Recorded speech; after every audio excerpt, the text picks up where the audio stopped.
هلو سوزامن دوی چې کورس ته ښه راغلاست. په دې کورس کې موږ تاسو ته د الماني ژبې لارښوونې وړاندې کوو. همدارنګه د A1 نیولې تر B1 څخه کوشش کوو له خیره چې موږ د خپل کورس وغځو. موږ له صفر نه شروع کړو له خیره سره خپل کورس زموږ ادامه لري. کولی شئ د ویډیوګانو په خاطر باندې هره ورځ زموږ د یوټیوب چینل او همدارنګه هره ورځ زموږ د ټیک ټاک چینل فالو کړئ او ته په خیر سره ویډیوګانې وګورئ. کولی شئ موږ سره په لایف کې برخه واخلئ. نن زموږ اووم درس دی ملګرو. ځکه دا درسونه یو بل سره تړلي دي نو دې په خاطر باندې هر ملګری چې کله کومه ویډیو ګوري کولی شي په ویډیو کې کله په شي باندې نه پوهېږي کولی شي د هغې نه مخکینۍ ویډیوګانې که موږ اپلوډ کړي دي هغه ویډیوګانې کولی شي هغه ټولې سره وګوري. صحیح ده. ښه راځو نن خپل درس شروع کوو. نننی زموږ درس چې دی لیکسیون 7 زموږ نن ملګرو اووم درس دی. لیکسیون 7 Fragen und Antworten. Fragen پوښتنې زموږ پوښتنې چې کوم کوو او جوابونه یې سره کوم دي ملګرو. صحیح شوله. دغه درس اصلا کې د پروني درس سره لیکسیون 6 سره یو ځای تړلی درس دی ورسره ملګرو. دوی په خاطر باندې د دې ټولو جوابونو کې دا فقط یوازې موږ پوښتنې لیکلي ملګرو. صحیح شوله. هغه ملګري کله چې غواړي دې پوښتنو جوابونه مثال په صحیح تشریحي ډول باندې زده کړي سره کولی شي زموږ په پنځم درس کې هغه سره وګوري چې sich vorstellen کې د ځان معرفت په اړه اګه مکمل موږ د پوښتنې پکې جوابونه ماته تشریح کړي دي. اوس فقط یو لنډ راپور باندې چې زموږ د فوکس په پوښتنو باندې صحیح ده ملګرو. راځو موږ د اولنۍ پوښتنې ملګرو په شروع واخلو. موږ هلته کله چې ویډیو کې موږ خبرې کوو موږ ویلې که نه چې مثلا زه په دې ژبه باندې خبرې کوم. اوس زه چا نه څنګه پوښتنه کوم چې ته په کومه ژبه باندې خبرې کوې په کومه ژبه خبرې کوې. نو دا ګور دوه ډوله ویل کېږي سره. پرون ګور موږ درس کې موږ ویلي ملګرو چې یو موږ زی لرو یو موږ ملګرو دو لرو. زی به همیش د احترام په وخت کې د یو مشر سره د یو ډاکټر سره مثال چې یو مشر ته چې یو احترامانه مخامخ کېږي ورسره نو هغې لپاره د زی پوښتنه استعمالوئ. او کله چې یو ملګري سره مخامخ کېږئ یو دوست مو وي چې مثال تاسو انډیوالي لرئ ورسره نو هغې لپاره تاسو بیا کولی شئ دوی استعمال کړئ. نو ځکه موږ دوه ډوله پوښتنې لیکلي دي یو په رسمي حالت کې بل په غیر رسمي حالت کې سره ته پوښتنې کېږي تاسو ټولې د ګورئ سره. صحیح شوله. اولنۍ پوښتنه زموږ ده welche Sprachen sprechen Sie. ګوره ملګرو د ویلچه هم ویل کېږي ملګرو. ښه زیاتره خلک ویلچه وایي خو ویلچه امن دی ځکه موږ ورڅخه غواړو چې ویلچه استعمال کړو. صحیح ده. welche Sprachen sprechen Sie ته په کومه ژبه خبرې کوې. welche Sprachen sprechen Sie ته په کومه ژبه خبرې کوې. په غیر رسمي حالت کې welche Sprachen sprichst du مطلب ته په کومه ژبه باندې خبرې کوې. پښتو معنا ملګرو څه لیکلي دي. ملګري چې نه پوهېږي کولی شي د خپله پښتو معنا نه هم پکې استفاده ملګرو ترې وکړي. صحیح ده. اولنۍ پوښتنه ده welche Sprachen sprechen Sie رسمي حالت کې په غیر رسمي حالت کې welche Sprachen sprichst du ته په کومه ژبه باندې خبرې کوې. ستا ځواب به سره کوي ملګرو ich spreche وبخښئ ملګرو ما یو ای پرېښی دی. Ich spreche په کومه ژبه باندې خبرې کوې. ich spreche Deutsch und English. ich spreche پښتو und Dari. ګور په کومه ژبه تاسو خبرې کولی شئ ټولو ته ووایئ چې ich spreche English und Deutsch. زه په انګلیسي او په الماني ژبه باندې خبرې کوم. یا داسې تاسو هم ویلی شئ چې ich kann ګوره ich kann هم استعمالوي. زه په دې ژبه مطلب خبرې کوم زه په دې ژبه باندې پوهېږم. ich kann Deutsch und English.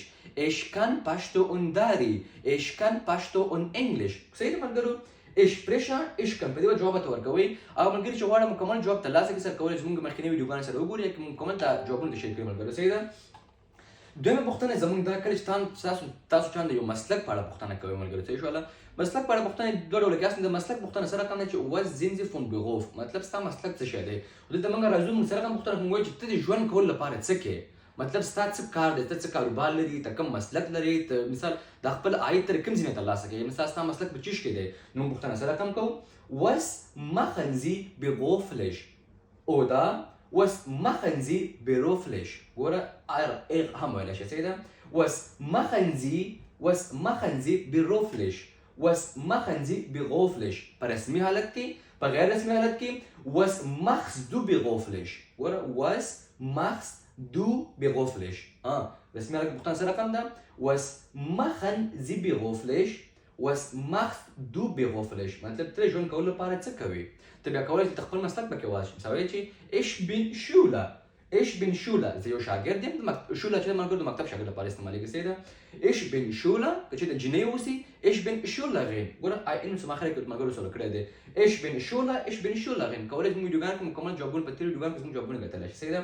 was machen Sie beruflich was machst du beruflich مطلب ته ژوند کولو لپاره څه کوي ich bin Lehrer ich bin Ärztin ich bin Architekt ich bin Polizist ich bin Fotograf ich bin Dolmetscher مطلب دا مسلکونه په اړه دي چې خیر مسلکونه پر اړه خیر بیا موږ یو ورځ ویډیو راکوو بیا کولای شئ زموږ ویډیوګانې ټول سره تعقیب کړئ صحیح ده ملګرو ښه راځو خپل درېمه پوښتنې ته راځو ملګرو درېمه پوښتنه زموږ د تاسو چا نه پوښتنه کوي چې ستاسو علاقه له چیز سره ده شوق چیز سره لرئ تاسو سره کوم جواب ته پوښتنه به چا سره کوم کوئ ملګرو was sind ihre Hobbys was sind ihre Hobbys ګوره ihre دغه ار چې د ihre معنی شي ihre معنی شي صحیح ده was sind ihre Hobbys رسمي حالت کې was sind deine Hobbys ګوره سره کوم پوښتنه کوي چې ته چیز سره علاقه لري دا په رسمي حالت کې احترام په وخت کې was sind ihr Hobbys was sind ihre Hobbys په غیر رسمي حالت کې was sind deine Hobbys ته چیز سره علاقه لري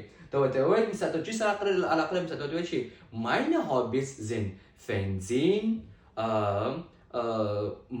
malen und ins Kino gehen مطلب زما علاقه لري چې مثلا د تلویزیون وګورم رنګمالي مثال وکړم یا ارتستي وکړم او غواړم سینما ته لاړ شم یا مثال ته وایي کنه چې meine Hobbys sind laufen مطلب زما علاقه منډو سره ده und Skifahren skiing په تاسو ملګري پېژنئ کله چې په واورو کې کله دغه مزل کوي سره هغې ته موږ Skifahren ورته وایو صحیح ده بالاخره په دې د هابیز پر رابطه موږ ویډیو ډکوو اوس فقط تاسو مثال ځان سره واخلئ صحیح ده meine Hobbys Entschuldigung meine man ای پاتې شوی دی meine Hobbys sind ستا چیز علاقه لري ته تاسو د خپل علاقې شان ملګري واچوئ پکې صحیح شوله laufen دی ins Fitnessstudio gehen دی یا مثال وایو که نه چې مثال basteln دی wandern دی یا مثال زه اوس وایم چې زما شوق چې دی د lesen زما د reading سره شوق غواړم چې لوستل مثال وکړم einkaufen زما مثال علاقه لري چې زه شاپینګ وکړم که نه چې دوکان ته لاړ شم چې ځان ته واخلم دا ټول هابیز دي هابیز پر رابطه پوښتنې کوو چې غواړو جواب ترلاسه کړي زموږ ټول ویډیوګان مخکیني ویډیوګان کتلی صحیح شوله ته چی سره علاقه لري راځو څلورمه پوښتنې ته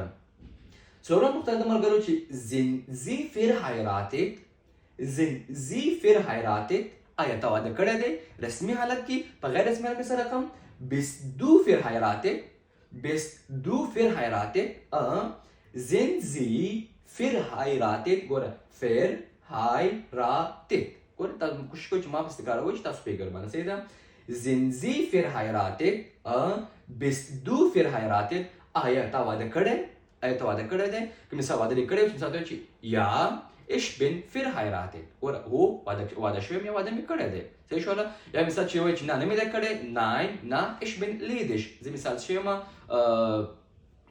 زه مجرد یم صحیح شوله بیا مثال چې موږ طلاق شی دی پوړ مثال موږ چې وایو که نه هغه څه ویل کېږي له خیر په دې باندې ټول به له خیر سره بیا موږ خبرې کوو له خیر سره صحیح ده sind sie verheiratet bist du verheiratet آیا ته واده کړی دی ته ورته وایي چې یا ich bin verheiratet چې نه دې کړی nein ich bin ledig مطلب زه مجرد یم واده مې نه دی کړی صحیح ده اخري پوښتنې ته ملګري موږ راځو یو چا نه پوښتنه چې آیا ته ماشومان لري تاسو چاته وایي چې sind sie verheiratet هغه ته وایي که نه چې یا ich bin verheiratet واده مې کړی دی وایي تاسو پوښتنه کوئ نه چې haben sie Kinder آیا ته ماشومان لري څه رقم haben sie Kinder رسمي حالت کې په غیر رسمي حالت کې hast du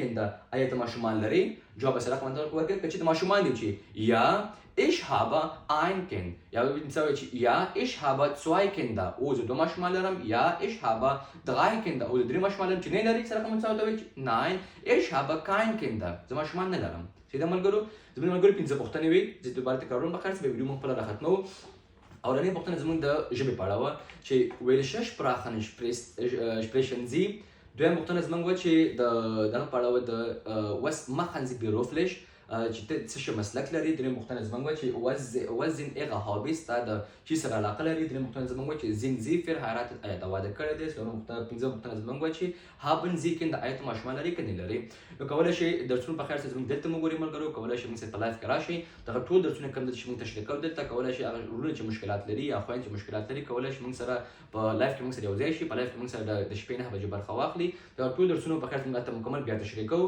د اوس فی الحال لپاره د الله په امان سبا مو مه هېروئ الله په امان چوس